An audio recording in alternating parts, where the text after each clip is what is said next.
The designer your own penny rug mat kits are now listed on my website, oldpennyrugs.com. Now, I only have 12 of these, but many of you already have your kit because I included them in with the Cynthia's Diamond and the Lots of Love kits because I was so late to ship. So most of you already have your kit. Just remember that and don't buy a second one. The pennies are 4 different sizes. There's the 1.5 inch, the whatever size that is, 1 inch, I think. And there is a 3/4, and there's a little one on the top. That's 4 sizes, and there's an equal amount of each size. Now, the reason for the kit is there is another video to go with this one. It's called the teaching video, and in it I go over some tips and tricks. I use this mat, and there's a couple of these that are gone, but I'll replace them. About choosing colors, about choosing colors in rows, about stacking your pennies, and I go into a bit of detail on some other things too. So you should watch that video as well as this one. With this one, this is mostly a kit to have fun and play with, and to try some of my ideas that I have in my videos. We're going to have a contest on moths, on the moths of the Wool Circle Club. Probably about between Halloween and Christmas, sometime around that time, depending on how many of you have your mats done. Please don't put them on moths. Actually, if you're not on moths, you just email me or send me a message and I'll add you. But don't show your rugs that you're doing for this contest on moths with your name. It message me, send them to me with email or in Messenger, and I will assign a number to them as they come in. And then when we start the contest, I will just put them on, and the mat that has the most likes is going to be the winner. And the prize is my Minnie's Menagerie mat. This is what you get if your rug wins the contest. So in this video, I just wanted to add a few more things that is not in the teaching video. I go over the stacks and the size of the pennies and that sort of thing. We all know, if you've made penny rugs, or even if you are just new to penny rugs, we know these basic designs. It's the diamond, it's the octagon, that's about it. You can have diamonds within a mat, that sort of thing. But I want you to just experiment and think about something a bit different. What would it be if you used your stacks, perhaps a 4 stack, and you would put them, no, I have to do the stacks in order to do that. I should have done this before I started the video. So what happens if you just put them as a row around the outside of, say, a cushion, or if you have an embroidery piece and you're going to show it on the wall or something.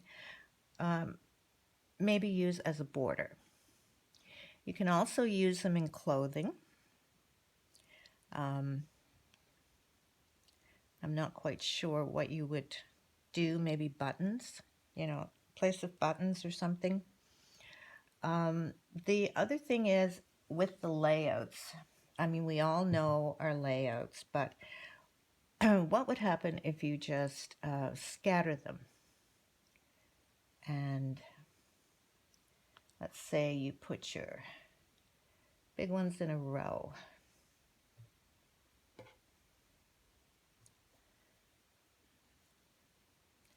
And do another row. And we've all seen these, just the straight rows. But what would happen if you covered your pennies like this? And then just put a mix of them. Oh, no, that one's not good. Just fill your space in with pennies, however you would want to do it. Or you could do it in just an ordinary way and just put the pennies in the middle like that. Just something unusual that you would do. The other thing that I want to go over is, this is a perfect time to play and try different stitches. Where are my marks? Forget about the blanket stitch. Experiment. Use something different. There are some more stitches. We all know about this one. You could do the X's, but this one has X's with two colors of thread. Of course, you could do that one. Your stitches in. I've made a rug with those. And experiment with putting different stitches on your pennies itself. I mean, you take that and you put stitches on. Just play with some of your pennies in different ways and give that a try. The other thing is, this is good for you to learn about the 10-foot rule. And I go over the 10-foot rule in the other video, but it's pretty much when you're stitching, you have your light, a good light in front of you, and your rug is like this far from your eyes. That's not going to happen when your rug is finished. When your rug is finished, you are going to display it in a part of your room in your house, and you're not going to look at it this close. You're going to look at it from far away. So the 10-foot rule is, when you are starting your design, put your design somewhere and then go 10 feet away or quite a distance away and look at it. If there is anything that your eye goes to immediately, that means that's something that possibly you may want to change. It doesn't show as you're stitching it close, but when you're very far away, it'll just pop, and it shows you that maybe you need to change the color of your pennies, maybe, and you try your threads, the color of your threads that way too. The other thing, taking a photo with your camera, with your phone, or your camera, that works too. That somehow changes something, and you notice that something stands out. As soon as you look at it, your eye goes to something, and usually that's the thing that you need to change. The thing about lighting, take some photos or move your rug around in your room in different lighting. That also is helpful. So we've gone over stitches and layouts, and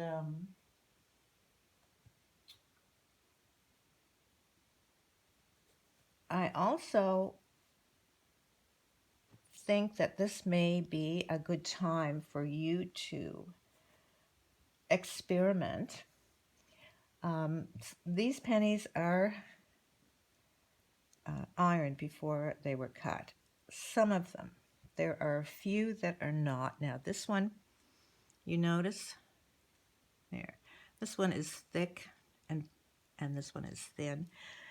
When you lay out your rug, and I usually do both layers if I'm doing a top layer with my 1 penny. I will iron, I will just use my steam and iron it. Just put the weight down on it. You don't have to move it around too much. You just put the weight down. Then when I do my second, or every layer that I do, second, third, whatever, fourth, and my iron's not hot, so it's not, this is just a quick demonstration. I would do the same. For every stack of pennies, I would do the same. Check that and see if that works better for you. It really does for me. I never, ever do a rug without doing that, and I never cut pennies unless I'm intentionally doing it for this kit or something like that, but never pennies to sell in a kit unless I iron the wool before the pennies are cut. The other thing is, this is a good time to try the pressing with the water method to press. Now, my idea, and I do explain this in the other video, it's similar to when you're doing a quilt. You stitch and you iron before you put all the pieces together. Well, with a penny rug, it's similar. You do everything you can to age your rug before you stitch it, before you come to the final process where you're stitching, you're using the threads and stitching. So you age your wool, you press your wool, because usually it comes out of the dryer or it is thicker. This thing about felting wool, the reason for felting wool is to make it thicker. But why do you need it thicker? I've never really understood that. It's only if you're doing some sort of a project where you need the thickness of the wool. Perhaps in rug hooking, if your wool is too thin, then you would felt it. But as far as the penny rugs go, I don't agree with felting wool. I don't know where that came from. I like thin wool. Now this has been in the dye pot, and then I iron the dickens out of it, as I say. But I just don't understand that part of everyone thinks that wool needs to be felted. The other thing that, going back to the water pressing, I go into detail with that in the other video, but that's something you may want to try, because once you have your stitches, you don't want to flatten your stitches. So you don't want steam, you don't want heat, and you don't want a lot of pressure. So you just wet the back first, and then you wet the front, and then you gently press with your hands and then let it dry. And that doesn't affect the stitches that much, not like it would with an iron and heat and things. Now, the other thing that you may want to play with is, what do you use, what color do you use for a base? So your pennies are going to look different on a light colored background, but then they're going to look different on this type of black background. It does make a difference with the look, the finished look of your rug. Now, something to think about is try not to have your base the same color as any of your pennies. Because there again, just like the threads, when you have a thread that is the same color as your wool, the stitches sort of disappear. So you don't want your base to be the same color as some of your pennies that you've cut. But it does make a difference in the look, the overall look. It's just a little bit sticking out. Of course, if you have your pennies with the other way where you cover everything up, it won't matter, but that does make a difference in the look. So I think I've covered everything. The other thing is, this is a good time if you've never used onion dye to age your wool, your rug. This is a good time if you have a batch. This is actually the red onion skins. It's pretty strong. It gives you a different color, but I do like the brown ones better. So after you do the water method, pressing it, then you would take your paintbrush and you would just put a little bit on certain areas. I don't necessarily think that you should use it over all of the rug, but you can. Now, onion dye, just think of it, and I know so many people say that the onion dye is a natural dye, and natural dyes fade and they don't last and things like that. But just think of it as a stain rather than a dye. So what you're doing is you're actually putting a stain on the wool. Think of a white shirt and you spill, you're drinking a glass of wine and you spill wine on it. Well, the general thing to do is you look after that stain right away. You don't let it set, and preferably you don't let it dry. You try to get some out. And then if you wash it, there's still going to be a bit of that stain there. It's going to be lighter. But when would you ever do that with a penny rug? I mean, you're certainly not going to put it in water and swish it around and wash it and try to get it out. It will naturally age, and it's not going to hurt the wool. Not in my experience. I mean, I've used it on many of my rugs. They're wonderful. They just look better with age. So don't be afraid of the onion dye. This is pretty strong. If you don't know how to make the onion dye, leave a comment and I'll do a specific video on that. I make it in a crock pot.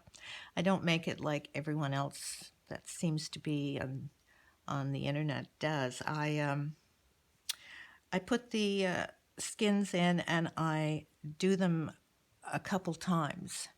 So I have my strong dye, and then my next batch I have my weak dye, and that's what I can control the color with. I don't have to put it in clear water, and really there is quite a bit of dye left in the second time around when you put them back in the crock pot. And I think, well, why waste it? That's good to use to make the dye less strong. So try all of those tips. I think I've gone over everything.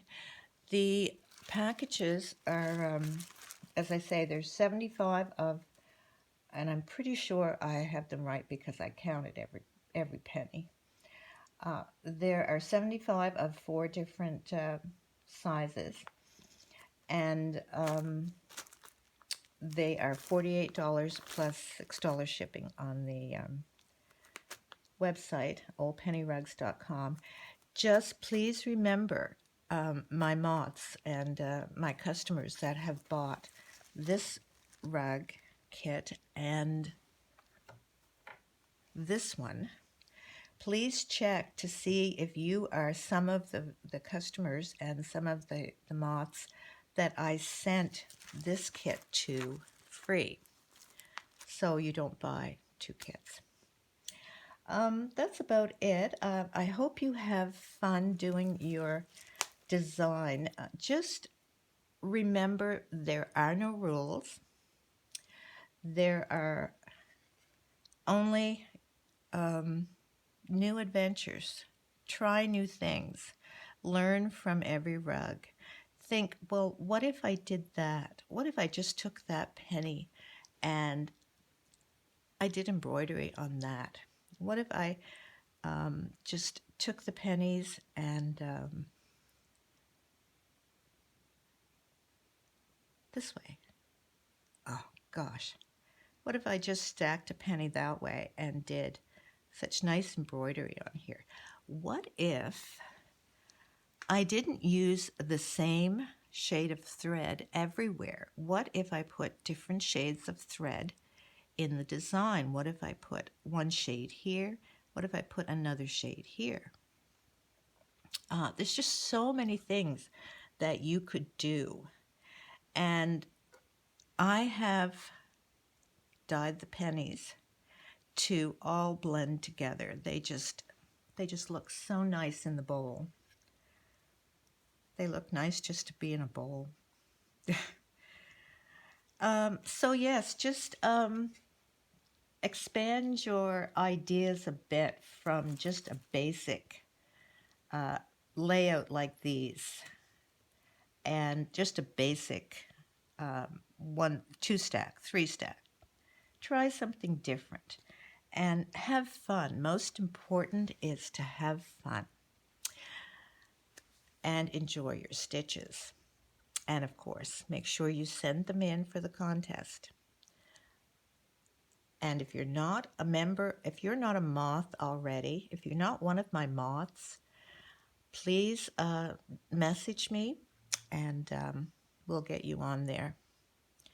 It's quite a few moths in the closet now, and not much is going on in the summer. Summer seems to be very slow, especially for me. I have this thing now with social media that I'm having a problem getting back on. But the most important thing is to have fun and think outside of what you normally see. And think, what if I did this? Why couldn't I do that? And it doesn't matter if it's completely different and no one has ever done it before. That's actually probably a good thing. That's probably the best thing that you can do for your design if you want to put it in for the contest. So remember, there are only 12. That's the only amount there is, and there are no more after that. And this is the prize that we'll give for the mat that gets the most likes on Moth. So thank you, everyone, and happy stitching.